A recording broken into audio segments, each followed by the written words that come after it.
नमस्कार, प्रणाम, जय हो हिंदुस्तान। कैसे हैं आप सब? आई होप डेफिनेटली आप सब अपने अपने घरों में ठीक होंगे। और हाँ, जैसे कि हम जानते हैं कि पूरे कंट्री के अंदर लॉकडाउन हो चुका है। चाहे आप दिल्ली ले लो, चाहे आप बेंगलुरु ले लो, चाहे आप, जो कि बेंगलुरु मेरा सिटी है जहाँ पे मैं रहती हूँ, या फिर आप और कोई जगह जैसे कि मुंबई है, नागपुर है, आप कोई भी जगह ले सकते हैं। तो हर जगह क्योंकि लॉकडाउन लगा हुआ है, ऐसी हालात में ना हम अपनों से मिल पा रहे हैं, ना हम अपनों के पास जा पा रहे हैं, ना वो हमारे पास आ पा रहे हैं। वैक्सीन्स की कमी हो चुकी है, उसके अलावा ऑक्सीजन की बेड्स की कमी हो चुकी है। एक ही चीज़ हम कर पा रहे हैं, जो कि ये है कि फ़ोन कर पा रहे हैं, एक दूसरे का हालचाल पूछ पा रहे हैं।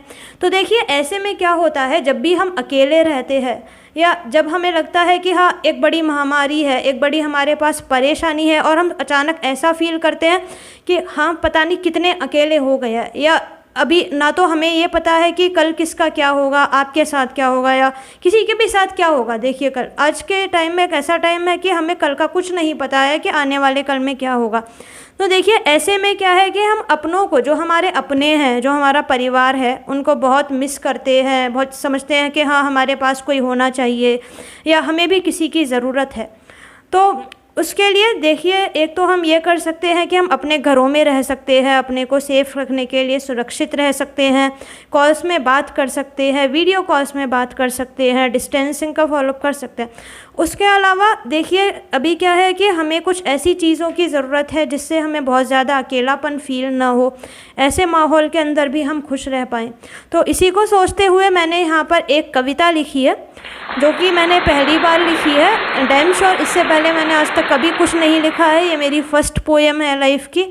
क्योंकि लिखना क्या है, देखिए, लिखने में क्या है, जब आपके अंदर एक फीलिंग्स आती है, आपके दिल में कोई फील है, तो उस फील को कभी कभार क्या होता है कि जब कोई कहने वाला नहीं होता, हम किसी से कह नहीं सकते, हमको ये लगता है कि डायरेक्ट कैसे कहें, तो कई बार मन करता है कि आप उसे कागज़ पर उतार दें। यही सोचकर मैंने कागज़ पर यह कविता उतारी है। आशा है आप सबको अच्छी लगेगी। अगर आप सबको अच्छी लगे तो प्लीज़ कमेंट करके बताइएगा, लाइक कीजिएगा और शेयर कीजिएगा। तो अभी शुरू करते हैं। और जो मेरी कविता का शीर्षक है वो है अपनों के जज्बात। मैं कितना भी छुपा लूँ अपने गम, कितना भी पहन लूँ एक मुस्कान, कि मैं कितना भी छुपा लूँ अपने गम, कितना भी पहन लूँ एक मुस्कान, आखिर वो मेरे अपने हैं, सब समझ जाएंगे। भर दूँ उपहारों से सबकी झोली, भर दूँ उपहारों से सबकी झोली, दिखा दूँ गम में भी है मेरी खुशी बरकरार। भर दूँ उपहारों से सबकी झोली, दिखा दूँ गम में भी है मेरी खुशी बरकरार, पर आखिरकार वो मेरे अपने हैं, वो सब समझ जाएंगे, वो सब समझ जाएंगे। अक्सर कहते हैं वो मुझसे, अक्सर कहते हैं वो मुझसे, तुम छोटे हो नहीं समझ सकते हर बात, पर देते हैं हर बात में मेरा साथ पूरे विश्वास के साथ, पर देते हैं हर बात में मेरा साथ पूरे विश्वास के साथ। किस लिए? क्योंकि वो मेरे अपने हैं, आखिरकार वो मेरे अपने हैं, वो सब समझ जाएंगे। हाँ, नहीं होती अब ज़्यादा बात मुलाकात, हाँ, नहीं होती अब ज़्यादा बात और मुलाकात, सोचना पड़ता है कहने से पहले कोई बात, सोचना पड़ता है कहने से पहले कोई बात, पर कुछ भी हो आखिर वो मेरे अपने हैं, वो सब समझ जाएंगे। दूरियों ने कम कर दिए हैं साथ और मुलाकात, दूरियों ने कम कर दिए हैं साथ और मुलाकात, पर कायम हैं दिल के जज्बात, कभी ना कभी हम मिलेंगे और दोबारा से जुड़ेंगे हमारे दिलों के तार, आखिर वो मेरे अपने हैं, वो सब समझ जाएंगे, आखिर वो मेरे अपने हैं, वो सब समझ जाएंगे।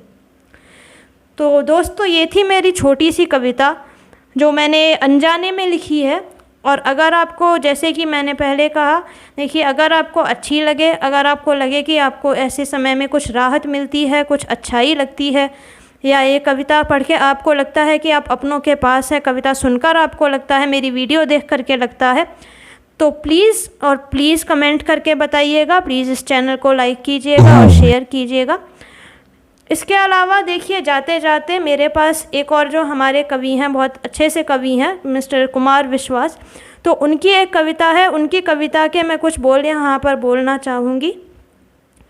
कोई दीवाना कहता है, कोई पागल समझता है, कोई दीवाना कहता है, कोई पागल समझता है, मगर धरती की बेचैनी को बस बादल समझता है, मगर धरती की बेचैनी को बस बादल समझता है। मैं तुझसे दूर कितना हूँ, तू मुझसे दूर कितनी है। मैं तुझसे दूर कितना हूँ, तो मुझसे दूर कितनी है। ये तेरा दिल समझता है या मेरा दिल समझता है। ये तेरा दिल समझता है या मेरा दिल समझता है।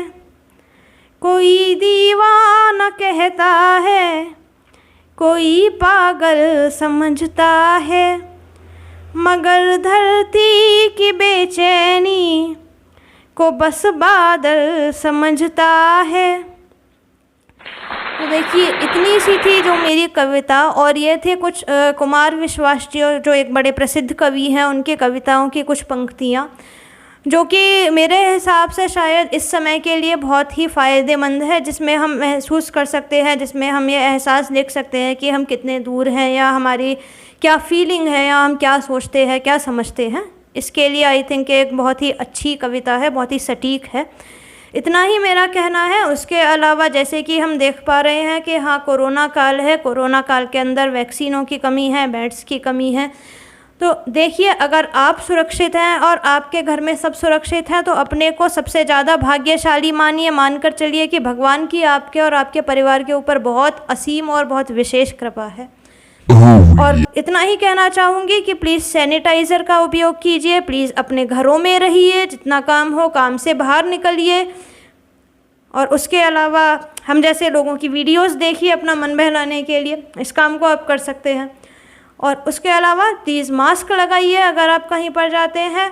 प्लीज़ जल्दी से जल्दी जितनी भी जैसे भी वैक्सीन अवेलेबल हैं, 2 वेबसाइट है, या तो आप कोविन की वेबसाइट पर जाकर या फिर आप आरोग्य सेतु एप्लीकेशन पर जाकर इसके लिए अपने आप को रजिस्टर कर सकते हैं और वैक्सीनेशन करा सकते हैं। इसके अलावा देखिए, अभी ये मेन जो कोविड की गाइडलाइंस है, प्लीज़ इसको फॉलो कीजिएगा, यही मेरा आप लोगों से कहना है। प्लीज़ आप अपने घर पर रहिए, प्लीज़ सुरक्षित रहिए, मैं भी सुरक्षित हूँ। और इसके लिए अपने देश को बचाने के लिए, हमारे लोगों को बचाने के लिए ये बहुत ज़रूरी है कि हम सभी जो कोविड गाइडलाइंस हैं उनका पालन करें, सुरक्षित रहें, अपने अपने घरों पर रहें। जय हिंद, जय भारत। दोबारा से नमस्कार, प्रणाम, जय हो हिंदुस्तान।